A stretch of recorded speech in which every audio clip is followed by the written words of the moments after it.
Hey everyone, welcome to Cinema Buffs, bringing you another episode of Strongest Weakest. Strongest! Weakest. Next week we're going to be reviewing the live-action adaptation of The Jungle Book. So they got me and Nate thinking about all these great live-action Disney movies, and so we're bringing you our strongest, weakest live-action Disney movies. And just a disclaimer, this is excluding the Marvel Universe or the Star Wars Universe. This is just under the Disney name, the Walt Disney name. Right, released under the Walt Disney Pictures banner. Exactly. If you will. So, Dennis, why don't you start us off with your strongest Disney live-action movie? Yeah, I mean, it was a really hard choice once we had decided this to be our theme for this episode. There's a lot of great live-action Disney movies out there.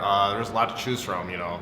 Cool Runnings was up there. Flight of the Navigator was up there as well. Yeah. But all these great movies, I had to go with Remember the Titans. Okay.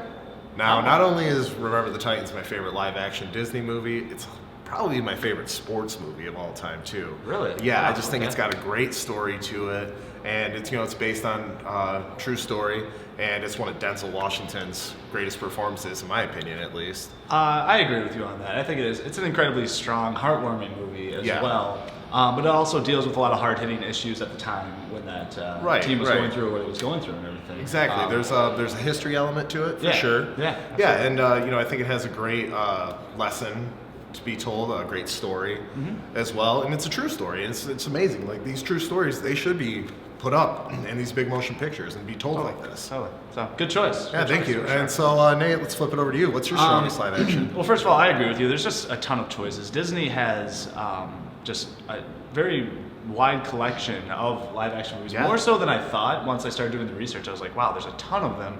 And I felt like it went either really strong or really weak. There's very little in between in this. So, like you said, there's a lot of... The Rocketeer was up there for me, but I didn't pick The Rocketeer. But I went with Pirates of the Caribbean, Curse of the Black Pearl. That was real close for me. For me, that was just one of the most exciting movie-going experiences. I think it's such an amazing adventure. It takes you to a different land, to a different place, and the characters are colorful. And I don't know, I really enjoyed it as a whole. I think it's just a really, really... one of my favorite adventure movies of all time. Yeah, I agree. Yeah, that is a really good movie, and it was up there on my list too. I mean, Johnny Depp's performance, it's kind of turned into like a caricature kind of joke now, but it's what started it all. Right, exactly. But there's a reason why people keep making these movies, and they keep wanting to see this character again, because this first time around, Johnny Depp was just so great in it. Right. And the storytelling was really well. The special effects were top notch. Yeah, and the the sequels, they are what they are, but nothing stands like the original. The original Pirates is just so awesome, and especially being based on a Disney ride, it really, you can't get any better than that. So. Yeah. So what's the flip side? What's your weakest? All right, we're going with weakest. Once again, tons of weak movies in the Disney collection. Yeah, exactly. I had a blast going through this, being like, oh yeah, these are all that terrible. Was terrible. That was terrible. terrible. One that was like a runner-up, let's say, was My Favorite Martian with Christopher Lloyd and Jeff Daniels. Well, what's topped or bottomed that, I should say? What topped it is Flubber. Flubbers. I remember when Flubber came out. I actually tried to watch it recently, and it was pretty painful. Flubber took this one 90s special effect they finally discovered and tried to exploit it to all it was this unappealing green goo, and it wasn't good special effects. No. And it just was trying incredibly hard to go that route, and I just thought it was an awful movie. I just thought it was just blatantly awful. It reminded me of like the Ally McBeal Dancing Baby ploy. Everyone was into that crap, and it was just like terrible special effects, and everyone fell for it for some reason. So that's my worst. Right, yeah, that's definitely one of those movies where like late 90s, if you look back at the late 90s, early 2000s, there's a lot of those movies that they got made because they can make this one special effect. Yeah.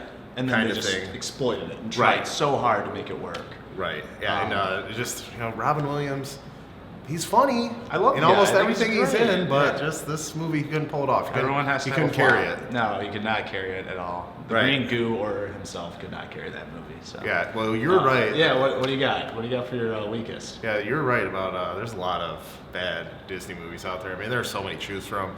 Like you said, My Favorite Martian, Flubber, First Kid, that was up there. Blank Check. Blank Check.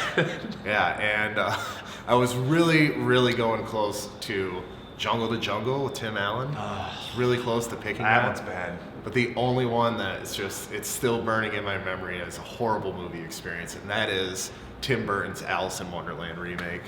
What? Yeah, Really? Yo, dude, I despise that movie. I enjoyed that movie. Yeah, Well, hey, man, you know, different strokes for different folks, I guess. But oh my God, just Why? like, Why well, was okay, it so bad? all right. Well, I just feel like it's one of these movies that like has like the Lord of the Rings effect.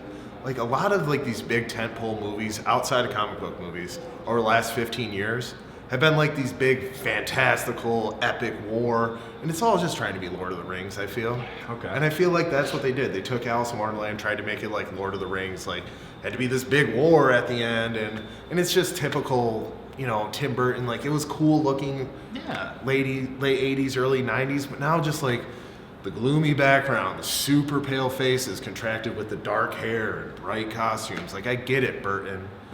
Colors. But come on, man. How about some story? How about some good acting? Get rid of Johnny Depp. Big Eyes is the best movie you've had in the last 10 years. I mean, I have to disagree with you a little bit on this. I thought that Alice in Wonderland was entertaining, like you said. I mean, it's colorful. It's beautiful to look at. I think it's a well-shot movie.